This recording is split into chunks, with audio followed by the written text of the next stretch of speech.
Bismillahirrahmanirrahim. Assalamualaikum warahmatullahi wabarakatuh.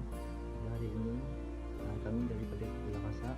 Pada hari ini kami akan membentangkan tajuk berkenaan Fasak. Okey. Nama diberi Abdul Mukmin bin Khamis. Nombor matrik I17202271. Bismillahirrahmanirrahim. Assalamualaikum warahmatullahi wabarakatuh. Saya Tasni binti Ahmad Fakhruddin, nombor matrik I18303272. Okey, fasakh. Fasakh ialah melepaskan ikatan perkahwinan antara suami dan isteri setelah diminta cerai oleh isteri melalui pengadil, yakni hakim. Okey, fasakh juga hanya boleh dilakukan oleh pihak yang berkuasa sahaja seperti hakim dan kadi apabila terdapat sebab tertentu seperti kehilangan suami tanpa diketahui keadaannya sama ada hidup ataupun mati, ataupun salah seorang daripada suami atau isteri murtad dan sebagainya. Okey, fasakh ini ialah salah satu istilah bagi cerai, tapi cerai yang diminta oleh isteri melalui hakim. Okey, so cara untuk minta cerai ini, isteri perlu pergi ke mahkamah atas sebab-sebab yang kukuh seperti suami menzaliminya, salah seorang suami ataupun isteri murtad dan sebagainya. Okey, seterusnya saya sambung kepada dalil. Allah Subhanahu Wa Taala berfirman, A'udzubillahi minasyaitonirrajim. Bismillahirrahmanirrahim. Wa in imra'atun khafat min ba'liha nusyuzan aw i'radan fala junaha 'alaihima an yusliha bainahuma sulha wa sulhu khair wa uhdiratil anfusul syuh wa in tuhsinu wa tattaqu fa innallaha kana bima ta'maluna khabira. Yang bermaksud, dan jika seorang wanita khawatir akan nusyuz atau sikap tidak acuh dari suaminya, maka tidak mengapa bagi keduanya mengadakan perdamaian yang sebenar-benarnya, dan perdamaian itu lebih baik bagi mereka walaupun manusia itu menurut tabiatnya kikir. Kikir ni yakni kedekut. Dan jika kamu bergaul dengan isterimu secara baik dan memelihara dirimu dari nusyuz dan sikap tak acuh, maka sesungguhnya Allah adalah Maha mengetahui apa yang kamu kerjakan. Okey, ayat ni dia kaitan ayat ni dengan fasakh ni adalah andai kata mereka telah berbincang, suami pun telah dinasihati, akan tetapi sependapat bahawa bercerai adalah jalan yang terbaik, maka diharuskan fasakh, iaitu isteri meminta cerai daripada suami melalui mahkamah. Kerana fasakh pun dikira sebagai jalan perdamaian antara suami dan isteri yang berselisihan. Assalamualaikum warahmatullahi wabarakatuh. Saya Nur Syafiqah Sofia binti Cik Hazlimi, nombor matrik I18303273. Okey, saya ingin membentangkan tajuk fasakh berkenaan dengan pandangan mazhab. Okey, pandangan mazhab pertama iaitu pandangan mazhab Syafi'i. Pandangan mazhab Syafi'i terdapat fasakh ialah penceraian. Fasakh berlaku disebabkan penceraian disebabkan kecacatan, iaitu aib. Okey, contohnya kecacatan aib ni contohnya seperti penyakit kusta, sopak, gila dan sebagainya. Yang kedua, disebabkan tidak ada kesetaraan. Maksudnya suami dan isteri tidak serasi untuk bersama. Yang ketiga, suami atau isteri murtad. Maksudnya suami isteri tu keluar daripada agama Islam. Okey, pada pandangan kedua itu pandangan mazhab Hambali, bermaksud khulu' yang menggunakan selain perkataan talak atau niatnya. Okey, khulu' ni ialah talak yang berlaku atas kehendak isteri, dan isteri itu disyariatkan membayar menebus diri daripada suami dengan membayar mas kahwin dengan memberi suatu kadar mas kahwin yang dipersetujui bersama. Okey, yang ketiga, suami atau isteri menjadi murtad juga, itu keluar daripada agama Islam. Yang keempat, cerai disebabkan kecacatan, aib dan tidak terfasah kecuali dengan keputusan hakim. Okey, cerai disebabkan kecacatan, aib dia tidak terfasah dengan keputusan hakim.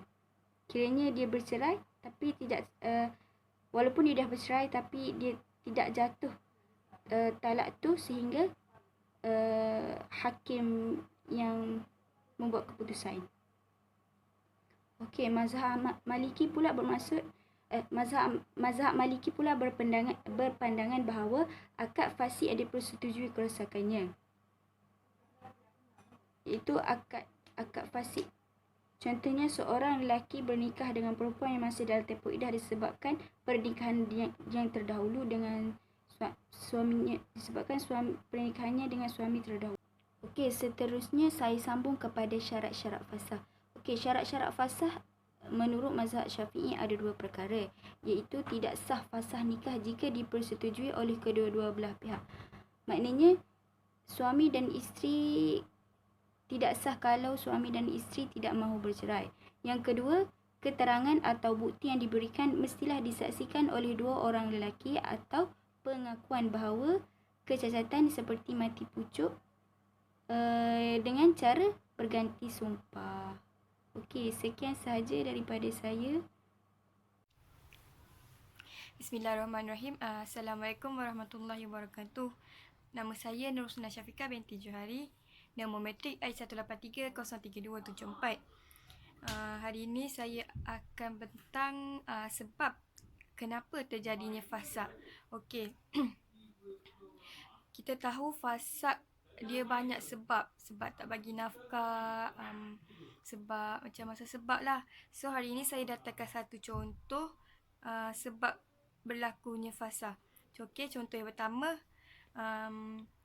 fasad berlaku apabila terdapat aib kecacatan pada isteri ataupun suami.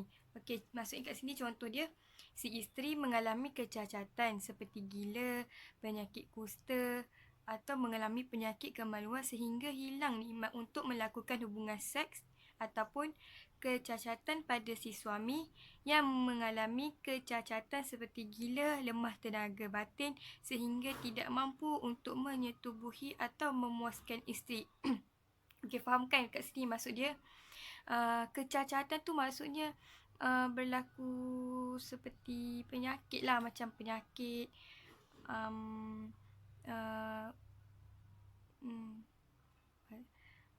Okey, lepas tu seterusnya ialah perbuatan yang membawa kepada kemudaratan. Okey, maksud dia kat sini menurut Imam Abu Hanifah dan Syafi'i, isteri yang mendapat kemudaratan daripada suaminya tidak boleh menuntut fasah kepada hakim.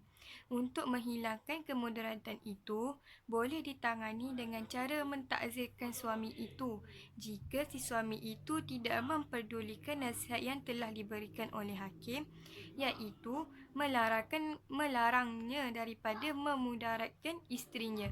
Okey, maksudnya dekat sini, okey, jap.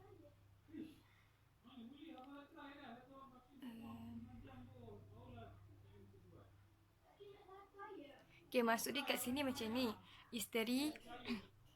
Isteri tidak boleh menuntut fasad kepada hakim sebab memudaratkan, tetapi boleh tuntut fasah sekiranya suami dia ingkar atau memang tak boleh nak laksanakan apa yang isteri itu tuntut mengenai kemudaratan yang isteri tu kena. Seperti yang kita tahu, kemudaratan tu macam suami tak bagi nafkah, suami cacat atau sebaliknya lah. So contoh lah, kalau kat sini dia kata kemudaratan dia suami tak bagi nafkah. So nanti akan dibincangkan di mahkamah. So kalau si suami memang tak nak bagi nafkah atau tak mampu nak bagi nafkah kepada si isteri, atau sebab tak berkemampuan atau sebaliknya, barulah isteri boleh menuntut fasakh.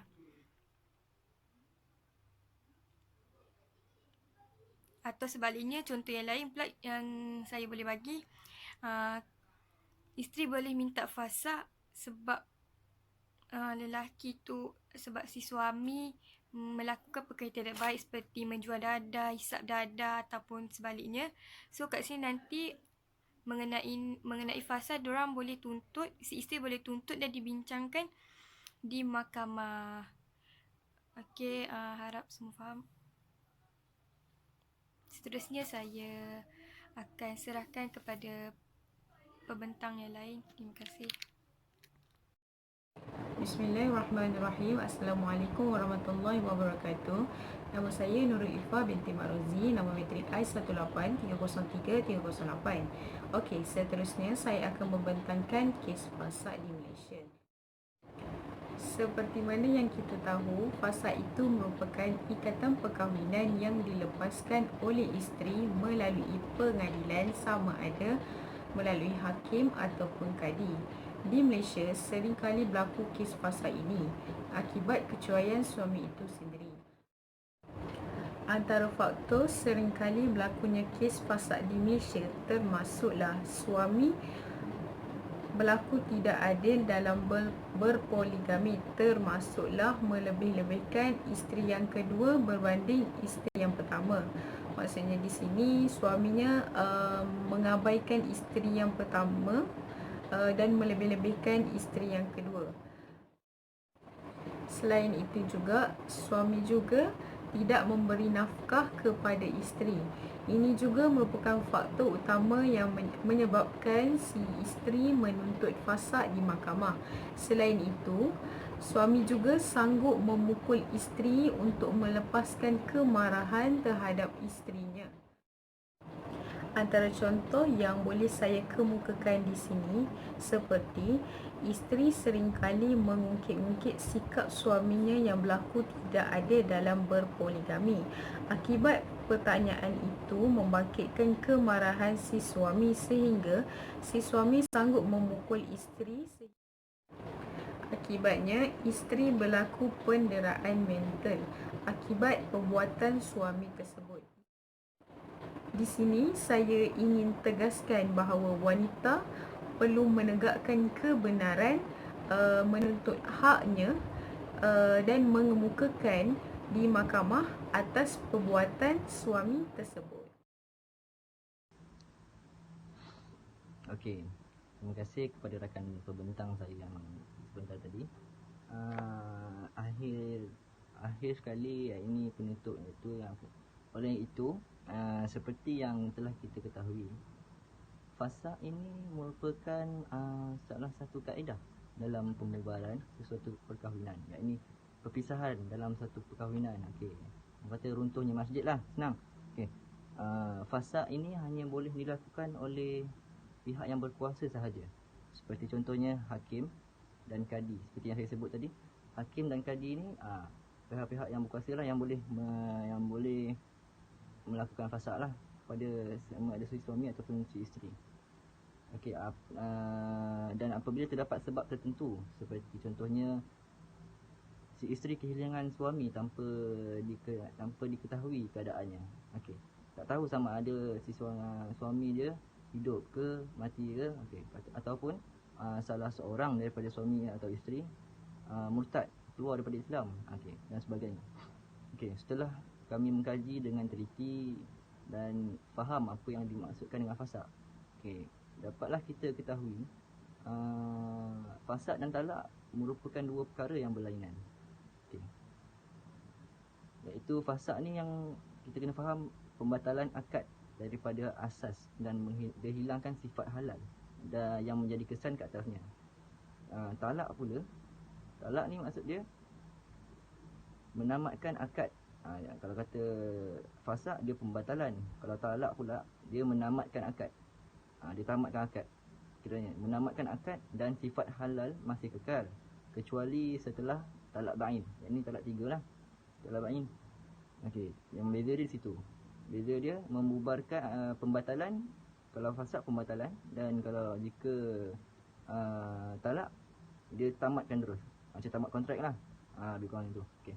Oleh itu, sekiranya berlaku perkara yang boleh terjadinya fasa, seeloknya perlulah pergi kepada kaunseling lah terlebih dahulu.